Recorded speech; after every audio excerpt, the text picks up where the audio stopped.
Jagan cabinet కి కొత్త award వచ్చిందండి. అందరు ఆశ్చర్యపోతున్నారు ఏంటి ఆ అవార్డు అని. భారతదేశంలోనే అతి చెత్త కేబినెట్ అని ఒక అవార్డు వచ్చిందండి వాళ్ళకి. ముఖ్యమంత్రి ఎటుగో ఇలాంటి పని చేయలేడు. కేబినెట్ కూడా ఎందుకు పనికిరాని కేబినెట్. అసలు ఈ కేబినెట్ మంత్రుల్ని అర్ధరాత్రి లేపి అడిగితే వాళ్ళు ఏ శాఖనో కూడా తెలియని పరిస్థితి ఈ రోజు మనందరం చూస్తున్నాం. అసలు ఈ కేబినెట్ పరిస్థితి ఎలా ఉందో ఒక్కసారి నేను వివరించాల్సిన అవసరం ఉంది.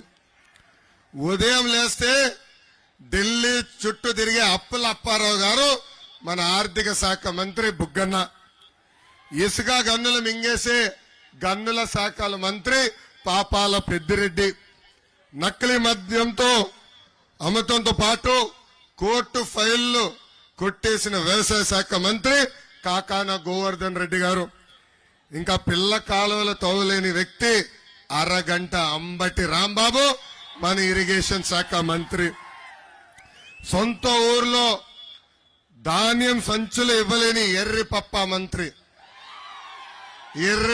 మంత్రి పౌరుల సరఫరాల శాఖ మంత్రి కారుమూరి నాగేశ్వరరావు గారు, ఇంకా పక్కనే ఒక ఆయన ఉన్నాడు. పిల్లలు బాగా చదువుకుంటున్నారు అందుకే పిల్లలకి ఉద్యోగాలు రావట్లేదని చెప్తాడు. పక్కనున్న విద్యాశాఖ మంత్రి బొత్స సత్యనారాయణ గారు, ఇంకా విశాఖపట్నంలో ఒక మంత్రి ఉన్నాడు. పరిశ్రమలు ఎప్పుడు తీసుకొస్తారంటే కోడి ముందలొచ్చిందా గుడ్డు ముందలొచ్చిందా అని సొల్లు కవర్లు చెప్తున్నాడు పరిశ్రమల శాఖ మంత్రి కోడిగుడ్డు అమర్నాథ్. ఎంత అద్భుతమైన కేబినెట్ స్వామి, ఎంత అద్భుతమైన కేబినెట్. ఈరోజు జగన్ ఒక కొత్త పథకం తీసుకొచ్చాడండి. ఆ పథకం పేరు స్విమ్మింగ్ పూల్ పథకం.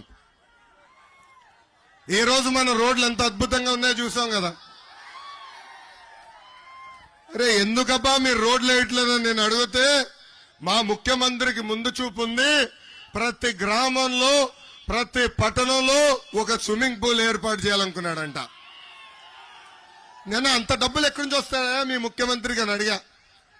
అప్పుడు వాళ్ళ నాయకులు ఏం చెప్పారంటే చూడబ్బా ఎంత అద్భుతమైన స్విమ్మింగ్ పూల్ రోడ్ల పైన మేము నిర్మించామని చెప్పారు. అవి గోతలు కాదు, స్విమ్మింగ్ పూల్. బండి లోపలికి వెళ్తే బయటకు వచ్చే పరిస్థితి ఈ రోజు లేదు. అక్కడ వరేయచ్చు, ఏకంగా వర్షం పడితే అక్కడికి వెళ్ళి మనం ఈత కొట్టే పరిస్థితి ఈ రోజు మనందరం ఆంధ్ర రాష్ట్రంలో చూస్తున్నాం. పదే పదే ఈరోజు ఊర్లో మా నమ్మకం నువ్వే అని బోర్డులు వస్తున్నాయి చూసారా? మా నమ్మకం నువ్వే అని బోర్డులు చూసారా? ఈ 420 ఫోటో పెట్టి చూసారా? ఈ బోర్డులు చూస్తున్నారా? జగన్ నేను ఒక ప్రశ్న అడగాలనుకుంటున్నా. సొంత చెల్లి తల్లి మిమ్మల్ని నమ్మట్లేదు, మేము ఎట్లా నమ్ముతాం స్వామి? ఎన్నికల ముందల తల్లి చెల్లిని ప్రచారం పంపించి అధికారంలోకి వచ్చిన తర్వాత ఏకంగా ఆ చెల్లి తల్లి మెడబట్టి ఈరోజు బయటికి గెంటేశాడు జగన్. ఇక్కడున్న అక్క చెల్లెలు పెద్దమ్మ చిన్నమ్మలు ఆలోచించాలా. సొంత తల్లికి చెల్లికి న్యాయం చేయలేని వ్యక్తి మనకి న్యాయం చేస్తాడా అని ఆలోచించమని కోరుతున్నా. షర్మిల గారు ఈరోజు రోడ్డు పైన తిరుగుతున్నారు. జగన్ గారి పైన అనేక ఆరోపణలు చేస్తున్నారు.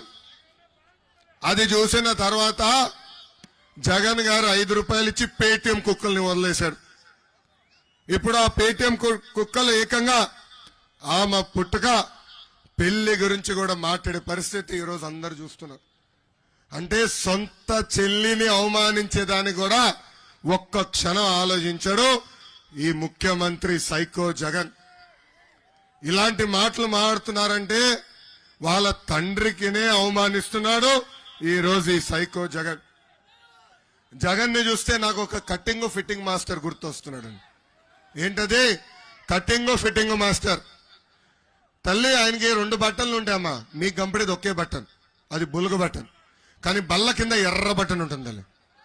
బులుగు బటన్ నొక్కుతాడు, అకౌంట్లో 10 రూపాయలు పడుతుంది తల్లి. కానీ అదే క్షణం ఎర్ర బటన్ నొక్కుతాడు, ఎక్కడి నుంచి 100 రూపాయలు ఉష్షన్ పోతుంది. ఎలా పోతుందో చెప్పాలి కదా. కరెంటు ఛార్జీలు 9 సార్లు పెంచి బాధుడే బాధుడు, పెట్రోల్ డీజిల్ గ్యాస్ ధర పెంచి బాధుడే బాధుడు, ఇంటి పన్ను చెత్త పన్ను పెంచి బాధుడే బాధుడు.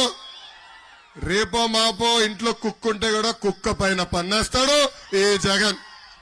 ఇంకా president medal, Andhra gold, boom boom పైన కూడా బాధుడే బాధుడు. ఆర్టీసీ ఛార్జీలు 3 సార్లు కూడా పెంచి బాధుడే బాధుడు. ఇంకా కట్టింగ్ మాస్టర్ అన్నా కదా, అన్న క్యాంటీన్ కట్, పెళ్లి కానుక కట్, పండగ కానుక కట్, విదేశీ విద్యా cut, school fee reimbursement cut, 6 లక్షల వృద్ధులకు రావాల్సిన పెన్షన్ కట్, రైతులకు రావాల్సిన ఇన్పుట్ సబ్సిడీ కట్. ఇలా భారతదేశ చరిత్రలోనే 100 సంక్షేమ కార్యక్రమాలు కట్ చేసిన ఏకైక ముఖ్యమంత్రి మన ముఖ్యమంత్రి జగన్. అందుకే ప్రజలు పడుతున్న